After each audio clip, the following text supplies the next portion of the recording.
This is the Authority Company Podcast, conversations with leaders that are designing our future. Hola, I'm Joe Pardavila, and my guest today is Graham Broyd, a British-American businessman and writer who spent nearly 4 decades in international banking and is the author of the new book, Backpack, Jacket, Surfboard, My Journey Across America, Then and Now, which chronicles his transformative 1980 hitchhiking adventure across the United States and reflects on how both he and America have changed over the past 4 decades. We're going to get into what inspired his road trip, what he learned along the way, and why he's telling the world his story now.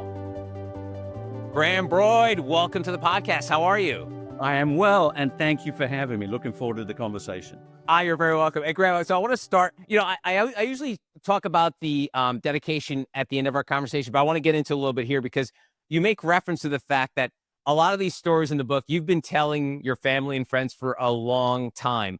And it really kind of like touches a chord with me because I worked in morning radio in New York City for over 20 years. And there's only so many stories that you have in your life and you find yourself repeating it. And so I worked with a core group of people for an extended amount of time. And any time I'd go into one of the stories, I'd be like, all right, here comes a story about his dad tearing up the raft in Spain. And so it's always great to find a new audience for your stories. And that's a big part of, one of the reasons why you wrote this book is because you have decades and decades of stories that you've been drilling with your family and they're sick and tired of hearing what made it to you to now decide to be like, okay, my family and friends have suffered enough.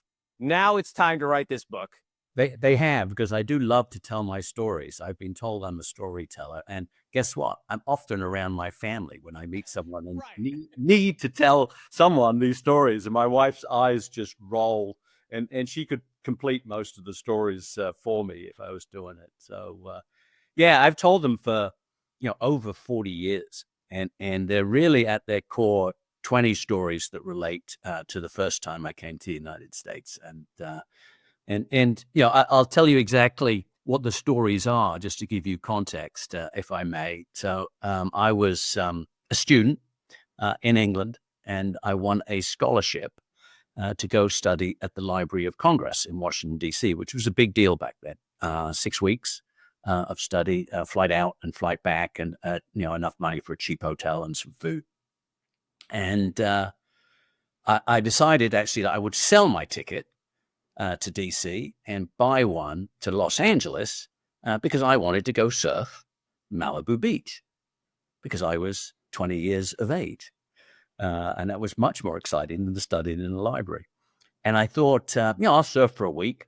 I looked at a map like a very foolish European hitchhiker and said, oh, LA, DC, that'll take me about a week. But sure. No problem. And then I'll study hard for 4 weeks and go home. So that was the original plan. And those, what ended up being 7 weeks, the stories that came from that trip have sustained storytelling for over 40 years. That's awesome. That's so great. And so in the book, you go back and retrace some of those steps. So I want to go back to you making that journey of going across America. And one of the things I think even as Americans, because one of my running jokes, Graham, is like, we're terrible at self-awareness. Like, we're not aware of how different parts of this country are. And someone like you, who basically probably knew America as like what you saw on television or what you read about, tell me about those little like micro culture shocks that you had along the way, because I'm sure there were parts of Los Angeles like, oh yeah, this is like Europe. This is, it's very cultured. There's all this. And then you get across in other parts, even California, and you're like, oh my God, this is completely different. Tell me about those little things that you noticed again, you're 20 years old, so maybe you're not as self-aware as you are now, but what were those differences that you noticed early on? I mean, it's great insight, actually. It was truly remarkable coming from the UK with only exposure to, TV, in the US, most of which was based in New York City or California, right? The TV shows. So, I mean, just saying the names brings it out, right? So I was in Los Angeles. I was in a bull ring in Tijuana, Mexico. I was surfing on Malibu Beach. I hiked through the Yosemite Valley. I slept out in Death Valley. I begged on the streets in New Orleans, right? I interviewed senators in Washington, D.C., and I rode the subway in New York City. I mean, just those sound bites, for someone who'd never been to America before, I mean, were just stunning to me, right? The variety it brought and of both, landscape, people, cultures, ways of doing. I mean, it was just remarkable to me. Yeah, and it's amazing too because one of the things I'm an Anglophile. I love watching like British TV and movies and stuff like that. And one of the things that you guys sort of like a running theme of the culture of England is you guys all talk different. Like even though here in the States we have like our regional dialects, you guys have dialects on a street. Like you cross a street, there's a different dialect. So what's different about the States as opposed to the UK, which again, much smaller, but it has so much diversity in terms of dialect and cultures and stuff like that. Was it almost like you were prepared for like the shifts in tone, but to a greater scale? Yeah, I think on the actual language and dialect standpoint, what stuck out to me more was, of course, everyone loved my accent. There was no better thing to have, right, than a British accent when you were hitchhiking.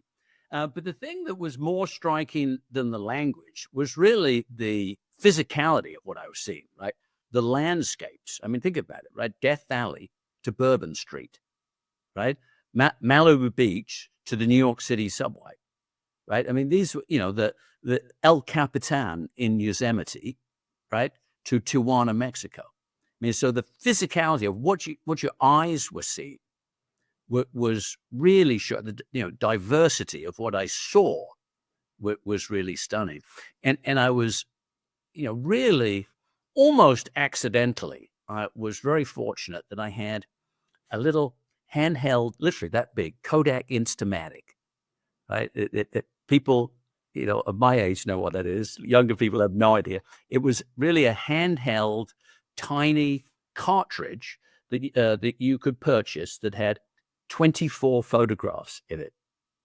And so on this trip, I took 24 photographs. Can you imagine today with an iPhone, you take 24 in the first 3 minutes? Right.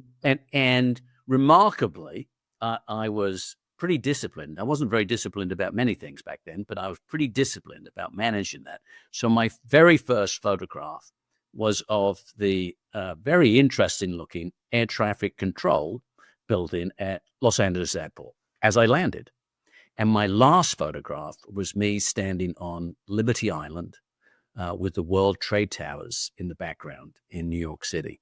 And so those 24 photographs sat in my attic for a long time, and I dusted them off and took them out, for this book.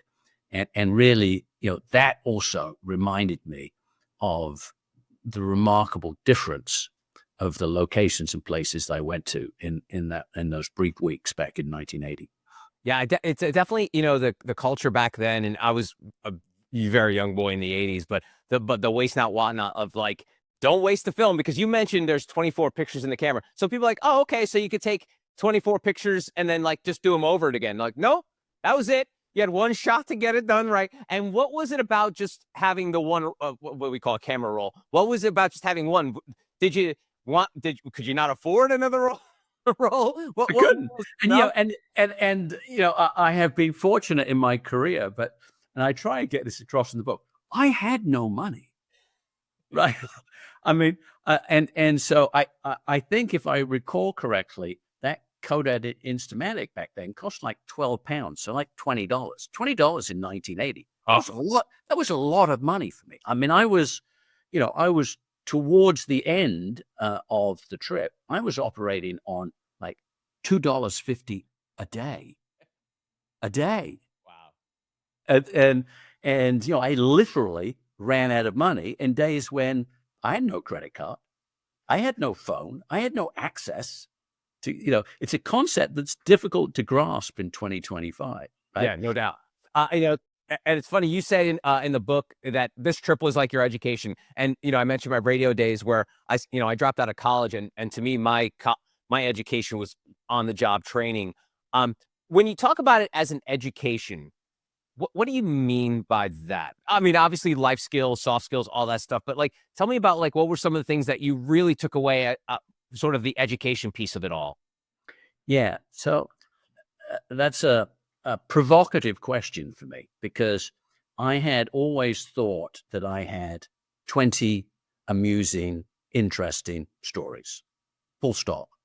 And I was going to write down those stories. And then, and I mentioned this in the acknowledgement in the book. And then I was literally sitting at the gate at Sacramento Airport last year. And as usual, I was telling some of my stories to a small group of people. And one of those people, knew what I'd done in my career since then. And they just said completely offhand, "Oh, I can see how that person sitting in front of me became that person." And it was a throwaway kind of casual conversation comment that stuck with me and really made me pause and think. And so I mentioned it to, my editor, my development editor. And she said, the hairs popped up on the back of her neck when I told her that. And she said, there is a whole formative piece that sits in this book. And they said the first people in the editorial team who read the book, their immediate reaction on finishing it was, "What happened to this guy? Right? What happened to him? Oh my goodness, look what he did." And I had, until I sat down with the editorial team, that had never occurred to me, triggered by that one conversation in Sacramento Airport. And so I went back, and it was almost like therapy. I went back to how I felt in 1980, what I experienced in 1980, and then kind of plotted it through my life, particularly my business life, but also my life, and thought, well, that's why I behave that way. That's why I react that way. Oh my goodness, look at that. And it was a really wonderful writing journey. And all we did in the book was really keep the stories. They said, keep the stories as they are, because they all work. They'd been told so many times they almost wrote themselves. But between the stories, just, there was a classic example at the end of one of the chapters. I said, "Oh, and of course, that had a big impact on me." And my editor said, "Graham, how, when, why? Right.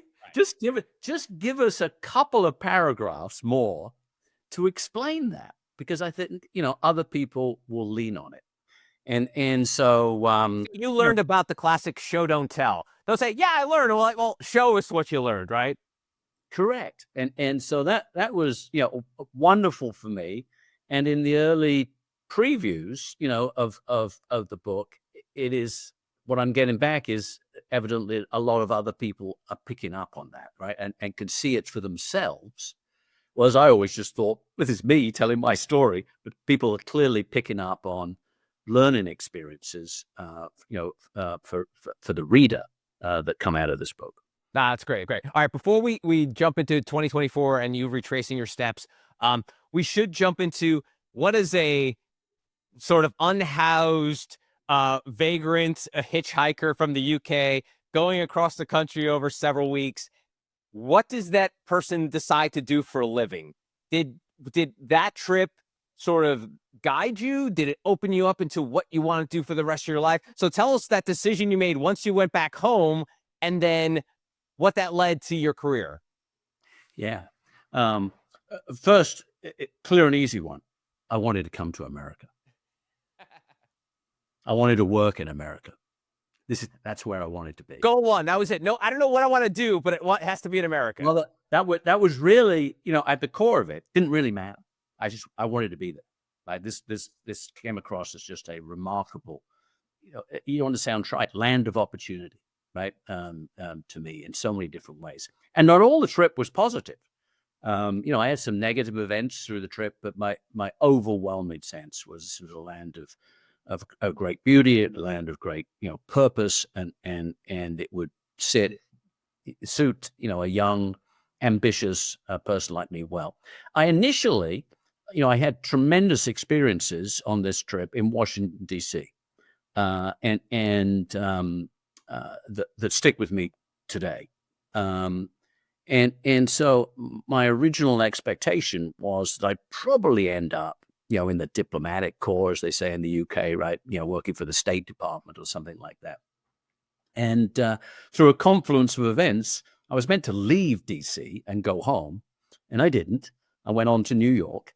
And of course, then having got to New York, and I was like, oh my goodness, look at this place. And so, when I went back, I at least had, some sense of what New York City, what Wall Street had to offer. And so, I really, when I started looking for work, I really looked at my greatest opportunities, one, to travel, two, to get to the United States. And so I ended up in international banking, and of course, in true fashion, joined the firm, 3 months training. They sent me to New York. Bless them. And that's it. That's it. Never. And that was basically like, I'm never.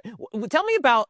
I want to talk about this love of the United States of America, because I think this is one of the things where Americans are almost like maybe too. You know how the phrase, you're too close to it. Like we're so ingrained in living here that all we could sometimes find are the faults. Yet you see immigrants. My parents. My mother was a Cuban refugee. My dad was a sailor from Spain. So I know about the whole immigration process. And I think that being the kid of immigrants is kind of like in your soul. And I'm sure your family as well now because of you. But there is this thing about this love of America from outside of America that I think people don't understand. Like they just think like, oh, people just want to come to America because they can make more money here. But there's so much more to that. Tell me about your love of America, and whether it was just from your outsider's perspective when you're back home in the UK, or when during your travels, about why America is so beloved by people that don't live here. Yeah. I'll mention two quick things. One, the national parks, and two, I'm going to come back to California.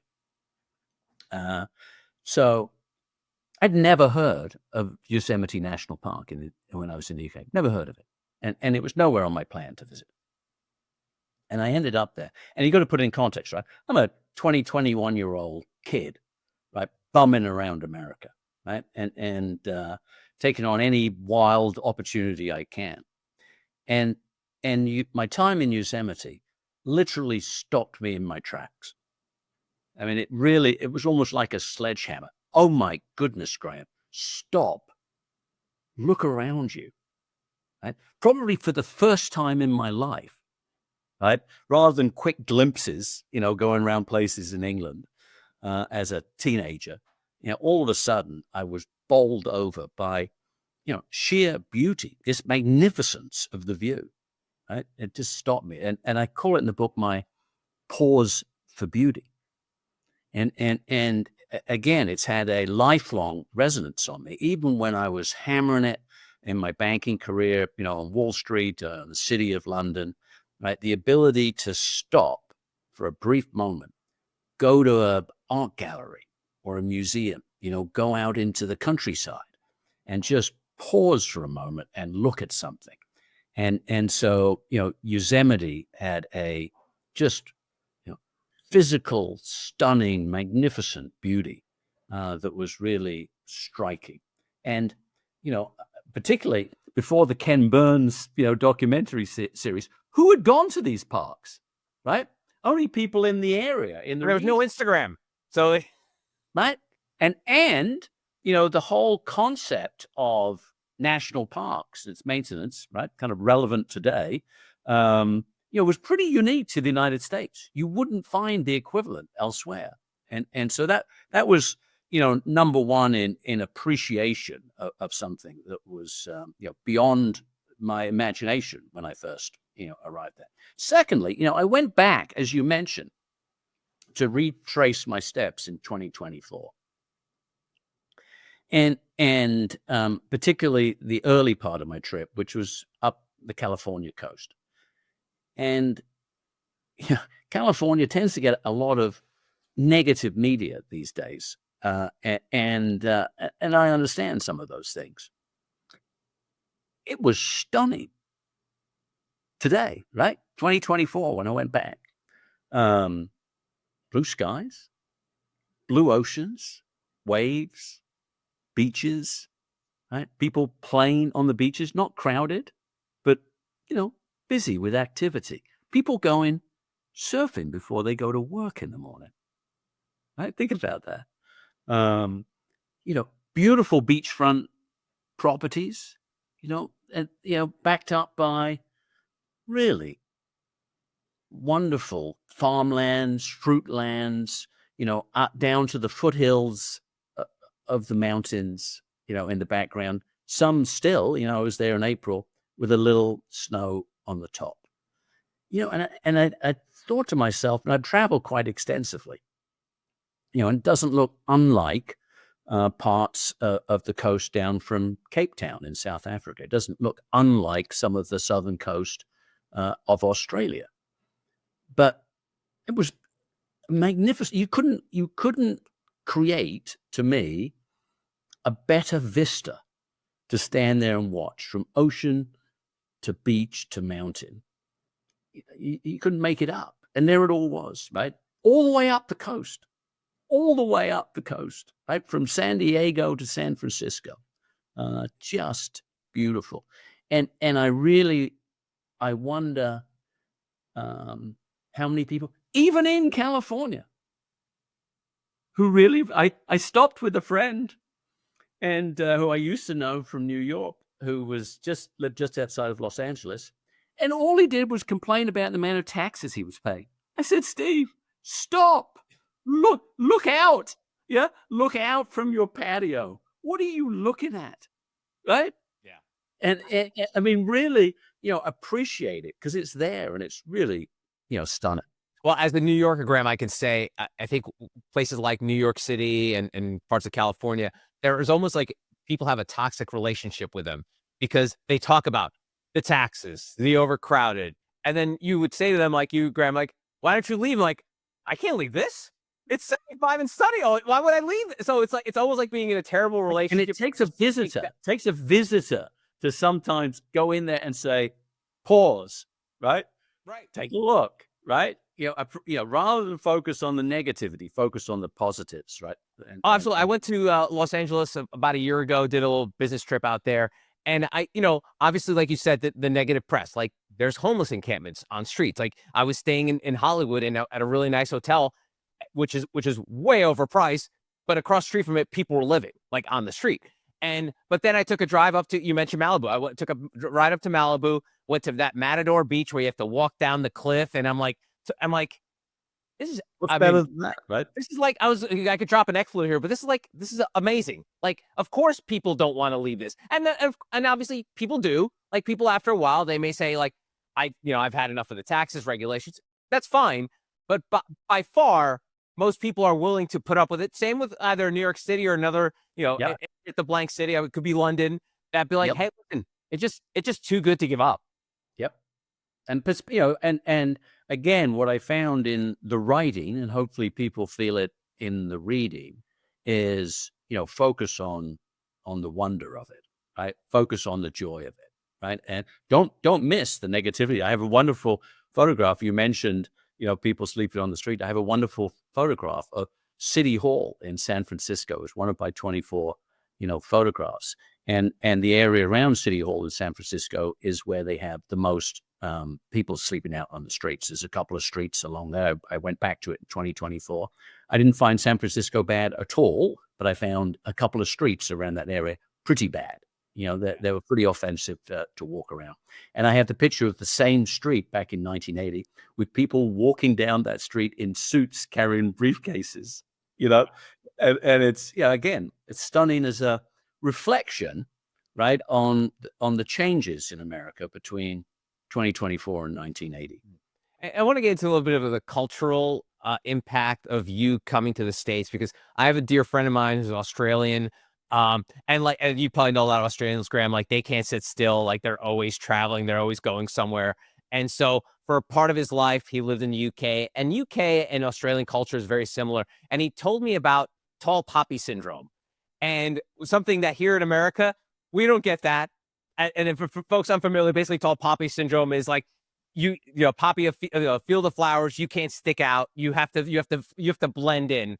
And just reading your story, having conversation with you, Graham, you're the definition of the tall poppy. Like, I don't think the UK culture probably jibes with a Graham Broyd, but the US culture loves a Graham Broyd. So tell me about that. Like, do you ever have to deal with that when you're back home? Was that What maybe an, one what of an the interesting comment. What an interesting takeaway from the book. And of course, you're absolutely right. But in all my therapy sessions with my editor on thinking through how I was in 1980 and how I am today, that one actually didn't come up. But it's a good one. It's a good one, right? Because yes, particularly then, and I think largely still today, the UK tends to be a little bit more of a culture is whatever you do, don't embarrass me, don't stick out, right? Don't be the odd one, right? Fit in and move along, right? And to some extent, when you think of it historically, the way I've often tried to explain UK to US and US to UK is everyone in the United States, except the native Indians, left somewhere else to come here because they were fed up with what they had at home and they wanted to make it here. Right? Oversimplification, but broadly true. And in the UK, everyone who's still in the UK, right, most of them, their families have been there for 1,000 years. Right. They have decided to put up with it. They are the Stoics, right? Now, that's the population there has changed quite a lot because they have a lot of immigration, right? And they have their own. We left our country and went to the UK. But that was certainly when I look back on it now, I was clearly not a Stoic. And I was clearly someone who was looking for their opportunity. Yeah, it's always funny. That's why you see a lot of like your British, even Australian or even European actors, like they want to work in Hollywood. They want to work in the States because back home, they're like, oh, Billy wants to be an actor. What kind of job is that? And here in the States, again, we're speaking broadly. Billy wants to be an actor. Yeah, Billy, go be a star. You can be a star because I had friends who did this and with all varying degrees of success. So think of it, right? You leave the suburbs of New York with a good education and successful parents, and you go and become a scriptwriter in Hollywood. What a crazy thing to do, right? No income, almost no prospects, probably, very few people but you're following a dream and you're following an ambition. Doesn't happen in the UK. Maybe one person does that a year. You were the one in 1980, so we'll mark off 1980. I don't know who came the year after you, but we opened up this conversation, Graham, talking about the dedication of the book, and like I said, I wrap up the conversations, and you dedicate this book to Betsy, James, and Peyton, who have somehow endured and survived my relentless telling and retelling of these stories for over 40 years. Obviously, this is almost like an apology to your family, but why was it also important to dedicate it to Betsy, James, and Peyton? Well, they are my partners in life, right? My wife and my two kids, right, who are both adults now, and frankly, I can't think about telling a story or writing a story without thinking about them. To some extent, I'm looking over my shoulder. Oh, can I start a story? Because my wife's not near me now. Because if she was, I'd probably think of something else to talk about. So that's really, it's just the natural starting point for the book. And what do they say now that they've heard these stories for years, but now they see it in print? It's always funny with even as much as like quaint and old school as books are, they still carry some gravitas. Now, are your kids now like, hey, the old man's pretty impressive. He put this down on paper. Not at all. Not in the slightest. They are the three people who are least impressed with which is good for me, right? You need to anchor yourself somewhere. They are the three people who are least interested in now reading the written stories that they've heard about for so long, and to some extent, that they all, to a greater or lesser degree, when I'm going on my book tour or I'm doing this podcast, roll their eyes and just go, that's Dad, right? That's what he does. Well, for anyone who's not named Betsy, James, or Peyton, the book is Backpack, Jacket, Surfboard, My Journey Across America Then and Now. His name is Graham Broyd. Graham, thanks so much for your time. I really appreciate it. You're very welcome. Glad to be with you. And that's going to do it for this episode. If you want to find out more information about Graham and our other amazing authors, go to theauthoritycompany.com.